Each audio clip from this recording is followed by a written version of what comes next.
Olá, amigos da TV Justiça, já está começando mais uma edição do Direito Sem Fronteiras. A questão dos refugiados na Europa tem preocupado o mundo. A guerra civil na Síria ainda é o maior motivador dessa onda migratória forçada. Mas a violência em países como Afeganistão e também os localizados no continente africano tem levado pessoas destas localidades a procurar refúgio em outros países. Mas existe um problema no sentido de se entender o que está acontecendo. Há muita confusão quando se fala de refugiados e de imigrantes, e isso tem sido utilizado como discurso, inclusive, pelos políticos. Vamos entender melhor essa situação na reportagem produzida pela TV Justiça e com os nossos convidados, que vamos apresentá-los daqui a pouquinho. O aumento no número de refugiados tem levado transtornos à Europa. O grande fluxo de pessoas gera crise no continente, além do aumento da preocupação dos países europeus em relação à segurança de suas fronteiras. A maioria dos refugiados vem pelo Mediterrâneo, sem segurança nenhuma. Só neste ano, 2.500 pessoas morreram afogadas tentando fazer a travessia em embarcações precárias. No início do mês de setembro, a imagem de um menino sírio-curdo de apenas 3 anos, encontrado em uma praia de Bodrum com o rosto voltado para a areia, depois do naufrágio que dizimou sua família, chamou a atenção do mundo para aquilo que a ONU já considera como a maior tragédia humanitária deste século. Quem nos ajuda na discussão a respeito da crise dos refugiados na Europa e a legislação internacional é Luiz Fernando Godinho, porta-voz do Alto Comissariado das Nações Unidas para os Refugiados, Acnur, representante aqui no Brasil, e Inês Lopes, doutora em Direito Internacional e professora da Universidade de Brasília. Agradeço muito a participação de ambos aqui no nosso programa para falar a respeito desse tema, que tem, na verdade, gerado uma certa confusão, pois pelo que tem se entendido, ou talvez pelo que não tem se entendido, pelo que nós vemos no acompanhamento das reportagens que têm sido divulgadas pela grande mídia, na verdade se confundem dois fenômenos: a questão da migração, ainda que forçada, e dos refugiados especificamente, que é o que está acontecendo na Europa. Eu começo perguntando ao representante da Acnur qual a diferença e se essa diferença é tão fundamental para a compreensão desse fenômeno. É importante marcar essa diferença exatamente para ajudar as pessoas, a opinião pública, a compreender melhor o que está acontecendo. O que nós vemos hoje na Europa é uma crise de refugiados, ou seja, a grande maioria das pessoas que chega à Europa hoje está fugindo de conflitos, está ali porque precisou deixar o seu país de origem para proteger a sua própria vida. Isso difere bastante da dinâmica das migrações econômicas, em que a pessoa busca uma melhor condição de vida e não encontrando essa melhor condição de vida, ela refaz as malas e volta para casa. Os refugiados não têm essa opção, infelizmente.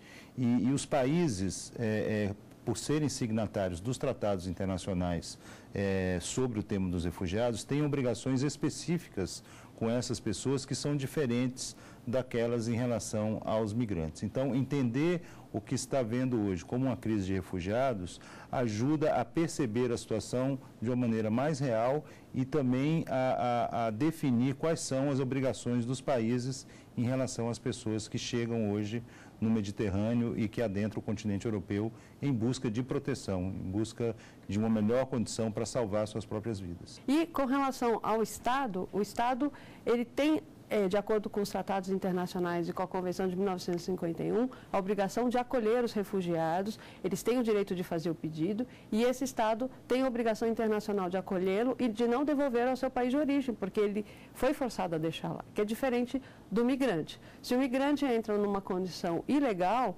esse Estado, em nome de sua soberania, ele tem o direito de retirar essa pessoa se ela está numa situação irregular, que é diferente do refugiado. O refugiado ele não está numa situação irregular. Se criou no cenário internacional e se tem um arcabouço jurídico internacional que protegem as pessoas quando elas são forçadas a deixar esses países, seja por um conflito armado, seja uma perseguição religiosa, uma perseguição política por um ditador. Então, as pessoas elas acabam buscando outros espaços para elas terem uma outra proteção do Estado. E uma diferença básica é que o refugiado ele está sem a proteção do seu estado de origem. O migrante ele ainda continua e preserva a sua proteção do seu estado de origem. Essa é uma questão importante, inclusive porque está na discussão entre os próprios países da União Europeia a questão do próprio controle das fronteiras. Há inclusive notícias a respeito de providências no sentido até de se barrar essas pessoas, se barrar os refugiados e até o caso de prisões. Nesse caso, isso não estaria contrariando o que diz a legislação internacional? Sim. A Europa, por ser um centro em que há uma reunião de países, o migrante ou o refugiado que entra por um país, ele aceito nesse país e ele pode circular por qualquer um desses países. Os empecilhos que se tem com relação a refugiados, de fato, são contrários à Convenção de Genebra de 1951. Sim. Por quê? Porque os estados que são signatários dessa convenção têm a obrigação de acolher os refugiados e não de criar empecilhos para isso. É importante que os estados europeus, com a crise de refugiados, adotem medidas para separar o joio do trigo. Eles têm que saber quem são os migrantes econômicos e quem são os refugiados. E esses refugiados têm o direito de serem acolhidos pelos países europeus. Eles não podem criar empecilhos nesse sentido, sob pena de violação à Convenção sobre a Proteção dos Refugiados. A Acnur tem acompanhado, é claro, essa questão, e eu pergunto se não está se fazendo, até com má fé, digamos assim, vamos falar em dois lados. É um pouco complicado isso, mas vamos colocar dessa forma apenas para questão de entendimento. Em relação aos refugiados e eventuais migrantes que estariam se inserindo nessa onda e, por outro lado, também o fortalecimento bastante preocupante do discurso xenófobo. Essas questões, elas estão se misturando pelo que a Acnur tem acompanhado? O que a gente nota é que, exatamente, quando você trata essa situação como uma crise migratória, você abre espaço para discursos intolerantes, para discursos xenófobos, que relacionam a migração como uma ocupação econômica daquele país, como uma disputa pelo emprego com o cidadão comum, com o nacional daquele país. Por isso, é nosso ponto de ressaltar que essa é uma crise de refugiados exatamente para digamos assim, chamar a atenção das pessoas sobre as obrigações humanitárias que os países têm sendo signatários da Convenção. O que o Acnur tem ressaltado é que os países têm toda a autonomia para manter o controle das suas fronteiras, devem continuar exercendo essa soberania, porque isso é da própria criação dos Estados-nação, então elas têm que manter essa prerrogativa. Mas o importante, como a professora Inês ressaltou, é você identificar naquelas pessoas que estão chegando ali quem precisa da chamada proteção internacional, que perdeu essa proteção no seu país e agora busca isso em outro local, e quem está migrando por razões econômicas ou por outras razões que não sejam essas de fugir de um conflito. Os dados que nós temos até agora apontam muito claramente para uma crise de refugiados, como nós já falamos, né? 80% das pessoas que estão chegando à Europa, ou dos que já chegaram à Europa, vêm dos principais países de origem de refugiados. Nós estamos falando da Síria, da Somália, da Libéria, da Nigéria, enfim, de países que estão tomados por conflitos. Então, acho que é uma evidência muito clara de que as pessoas estão ali para salvar as suas vidas e não única e exclusivamente para buscar um novo emprego. O tráfico de pessoas, ele não é uma novidade propriamente por conta da questão migratória, mas ele tem se recrudescido por conta da crise dos refugiados. Com certeza, a partir do momento em que os países endurecem o seu controle migratório e não criam condições para que as pessoas possam apresentar por vias legais e transparentes e de certa maneira rápidas, os seus pedidos de refúgio, elas vão se valer de qualquer tipo de oferta, de qualquer tipo de opção para fazer, no caso, essa travessia do Mediterrâneo. Isso é válido não apenas para a situação na Europa, como para outros deslocamentos forçados ao redor do mundo. O que nós temos insistido é que a Europa deve, além de fazer essa diferenciação e recepcionar os refugiados, estabelecer mecanismos claros, transparentes e rápidos, de certa maneira, para que esses pedidos de refúgio possam ser feitos e as pessoas tenham segurança de que serão aceitas. Isso vai diminuir, com certeza, a atuação desses grupos de traficantes, de pessoas, de migrantes que usam, que operam esses barcos que nós temos vendo aí em condições totalmente subhumanas. Nós vamos para um rápido intervalo e voltamos daqui a pouquinho para continuar a nossa conversa da semana sobre a crise dos refugiados na Europa e a questão da legislação internacional. É só um instante.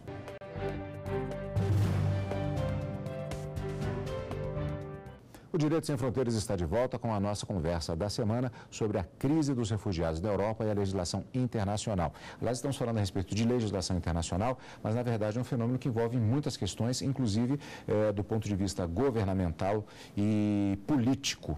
No caso, qual a sua análise a respeito do sistema político internacional em relação a essa situação? De um lado, há esse medo que parece que toma conta da Europa de diversas formas e uma ausência de um discurso unânime em relação às providências que devem ser tomadas. E, por outro lado, aí eu pergunto, haveria uma falha no sentido da resolução das causas deste movimento migratório forçado, como, por exemplo, no caso da guerra da Síria?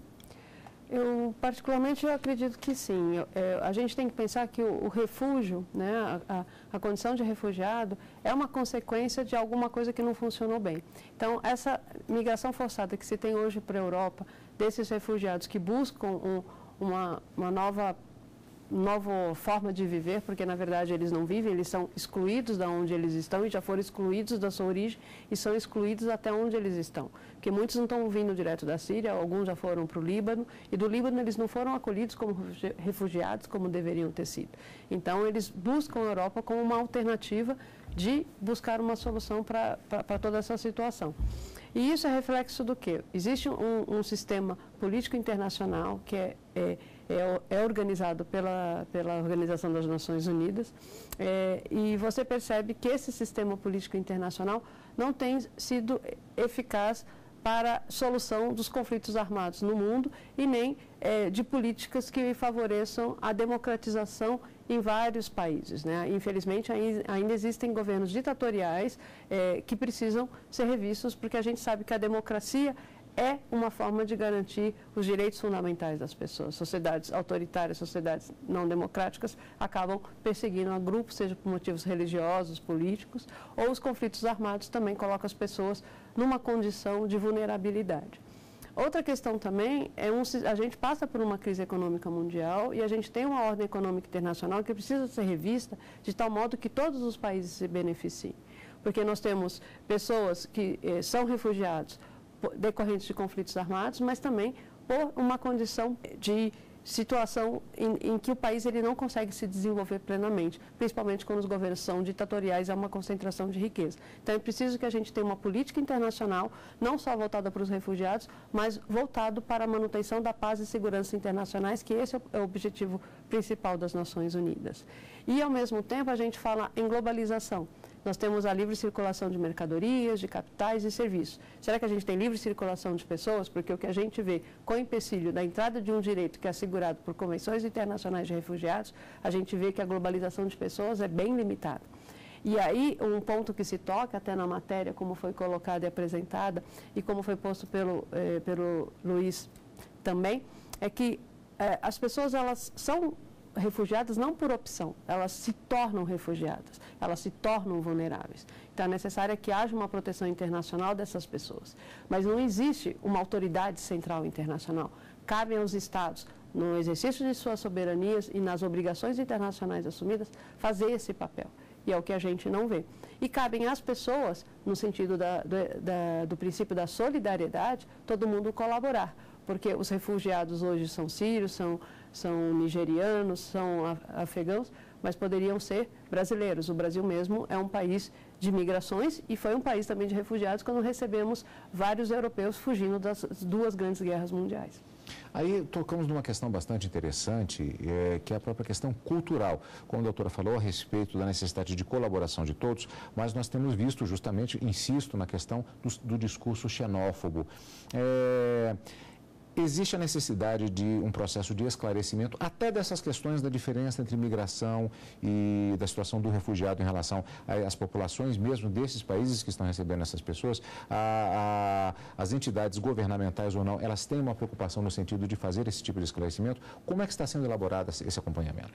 O que nós temos percebido e notado nos diferentes países da Europa é que esse discurso, muitas vezes intolerante ou xenófobo, que se escuta, ele coexiste ali com com uma abordagem muito humanitária de grandes parcelas da comunidade. A gente viu recentemente em diferentes países da Europa as pessoas se envolvendo, apresentando ajuda, ajudando, oferecendo água, oferecendo comida, o que dá uma noção de que também essa posição xenófoba que eventualmente existe, ela não é uma coisa unânime, né? Há uma diferença na sociedade e a parcela da sociedade interpreta isso de certa maneira sob o viés humanitário e se coloca à disposição para ajudar aquelas pessoas. Como se dá no direito internacional, do ponto de vista legal, a questão da xenofobia?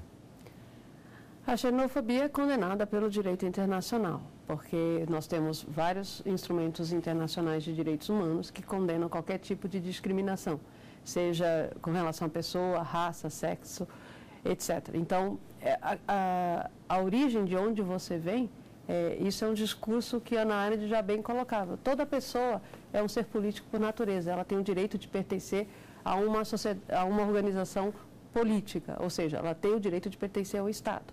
E se esse Estado não a protege, ela tem o direito de ser acolhido por outro Estado. Então, há essa preocupação de se afastar dessas ideias xenófobas, mas como o Luiz Fernando colocou pontualmente, a opinião pública é um fator determinante nas tomadas de decisões políticas.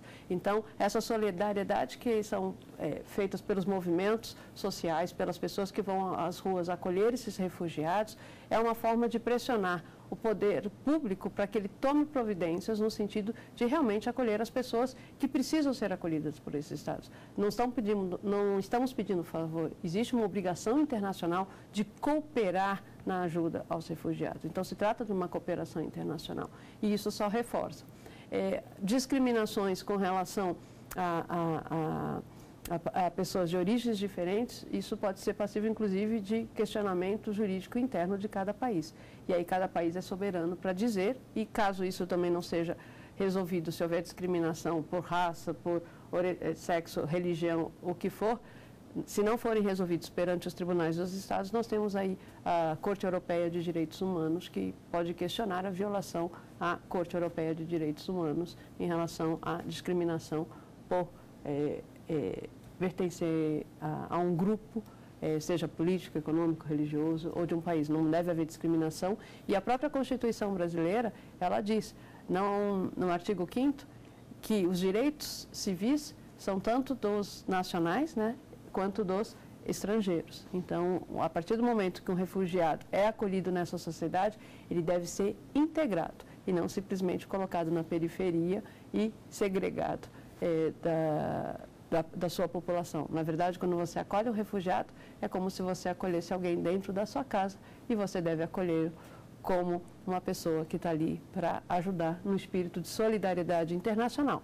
E é o que acontece hoje. Nós temos uma necessidade de ajustes numa solidariedade internacional para assegurar às pessoas uma proteção, porque toda pessoa pertence a algum lugar e ela deve ser protegida por um Estado. Recentemente eu vi uma análise que dizia o seguinte, o discurso xenófobo e o medo de alguns governantes por conta dessa sucessão de fatores faz com que haja uma miopia com relação ao fato de que, inclusive na Europa especificamente, existe a necessidade de mão de obra e muitas dessas pessoas, ou a grande maioria delas, são pessoas que trabalham. Essa possibilidade de assimilação, ela não só é possível, como até necessária por conta de uma série de dados com relação ao perfil, inclusive da mão de obra que está disponível na própria Europa. O que vocês acham dessa análise? Os refugiados, eles têm total capacidade de contribuir com a economia do país no qual eles se encontram, né?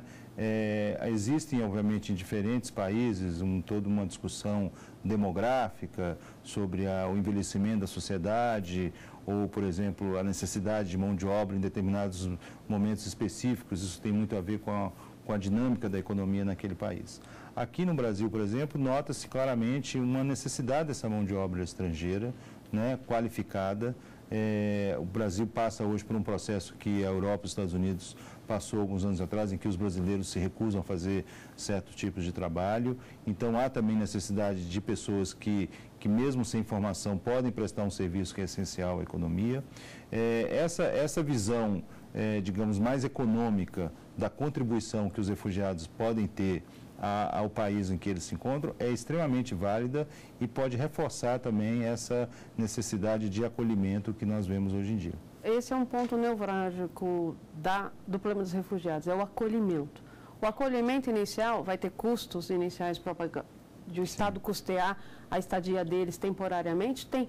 Mas se o Estado tiver uma política para esses refugiados, tiver uma política de integração desses refugiados na sociedade, com o passar do tempo, as atividades econômicas que eles desenvolverão vão contribuir para a riqueza dessas nações. Então, existe um caráter temporário? Existe. Mas isso não quer dizer que é para sempre. Todas as sociedades, desde que o processo de globalização se intensificou com a revolução dos meios de transporte e de comunicação hoje, você consegue estar em vários lugares ao mesmo tempo. Hoje você dá surgimento a novos fenômenos de famílias transnacionais, trabalhadores transnacionais, consumidores internacionais. E os refugiados, eles não são empecilhos para isso. Ao contrário, eles só vão ser deslocados de um local para outro e são deslocados forçadamente, não porque queiram. O grande desafio para que esses refugiados sejam integrados é que eles sejam postos conjuntamente com o seu povo e não fazer como algumas sociedades fizeram, mantendo-os em guetos separados do centro, onde estão os nacionais de um Estado. É necessária essa integração, porque quando você acolhe para tudo e não apenas para mantê-los separados, porque senão você vai criar uma massa de pobres, porque eles não vão ser aceitos para um trabalho, mesmo que tenham uma qualificação. As escolas não vão garantir todos os benefícios que se tem, os benefícios sociais. Então, é necessário que se garanta os benefícios sociais inicialmente. Mas eu acredito muito que o retorno econômico dessas pessoas, uma vez acolhidas, vai ser muito maior do que o momento de se questionar a crise que já existe econômica mundial com a crise de refugiados. O Direito Sem Fronteiras de hoje fica por aqui. Nós conversamos sobre a crise dos refugiados na Europa e a legislação internacional. E quem nos ajudou no debate foi Luiz Fernando Godinho, porta-voz no Brasil do Alto Comissariado das Nações Unidas para os Refugiados, Acnur, e Inês Lopes, doutora em Direito Internacional e professora da Universidade de Brasília. E você, amigo da TV Justiça, pode enviar a sua sugestão de pauta para o e-mail direitosemfronteiras@stf.jus.br. E você também pode rever esta e outras entrevistas no site. Basta acessar tvjustiça.jus.br. Até semana que vem. Tchau.